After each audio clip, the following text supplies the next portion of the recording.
হতো না, আমায় নিয়ে খেলো না, রঙের পিরিতি আমি আর চাই না।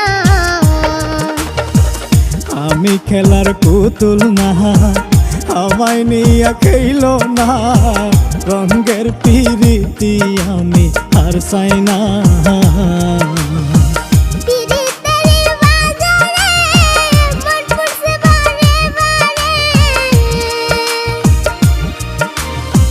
পিরিতের বাজারে